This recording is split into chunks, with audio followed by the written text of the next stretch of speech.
Chapter 9 Natural Law Theory Introduction. The objectives for this video begin with learning what natural law theory is, what kinds of moral claims natural law theory generates, and how natural law theory generates those claims.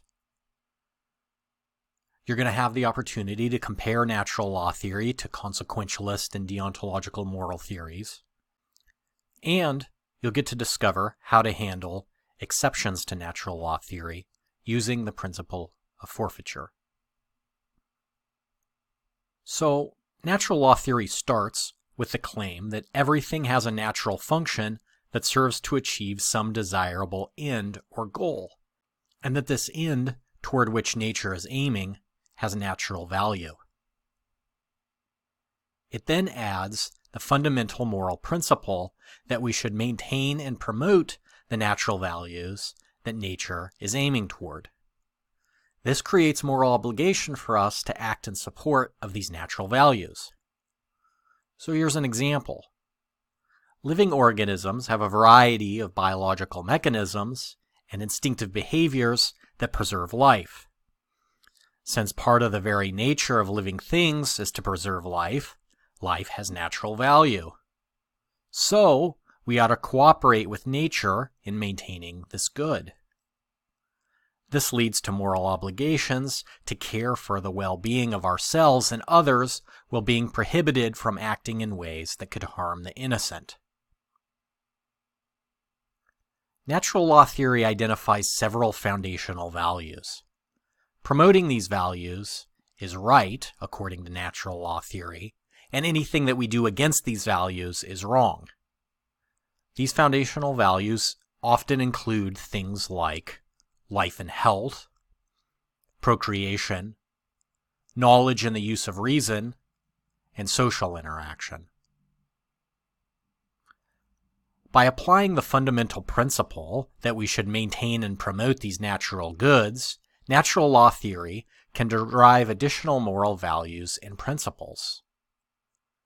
Given that we should seek to maintain and promote life and health, we can deduce principles such as you should not kill another person, and do not act in ways that might unnecessarily injure or harm yourself or others. From the values of reason and social interaction, we can arrive at principles such as always tell the truth and do not break promises. So, natural law theory generates all of the commonly held moral principles using this method. You might wonder how natural law theory, consequentialism, and deontological ethical theories compare. Natural law theory incorporates both consequentialist and deontological elements. Although we should maintain and promote natural values, natural law theory doesn't follow consequentialism by simply trying to maximize these natural goods. Instead, it's more concerned with preserving these goods rather than maximizing them.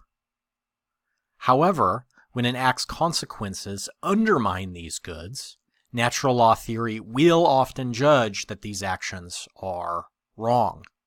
So, it's not the case that natural law theory is just simply and straightforwardly interested in maximizing its principles. However, more often than not, when the consequences of our actions undermine these principles, natural law theory is going to determine that this action is wrong. Because it entails general moral principles, natural law theory also takes on a deontological character. This similarity with deontological theories extends to natural law theory's concern with our intentions, as we'll see in one of the next videos. Natural law theory does allow for exceptions under certain conditions.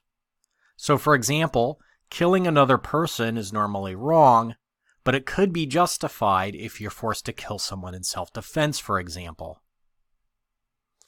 This sort of exception in natural law theory is justified using the following principle: the principle of forfeiture.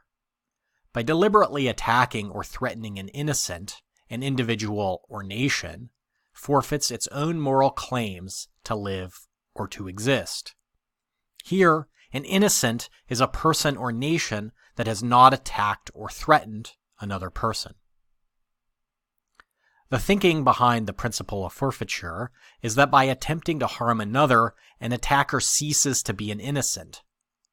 Because they cease to be an innocent, the attacker forfeits or loses the moral right not to be threatened by others. The idea is that you can't claim a moral right that you deny to another. However, the principle does not require us to kill attackers and murderers.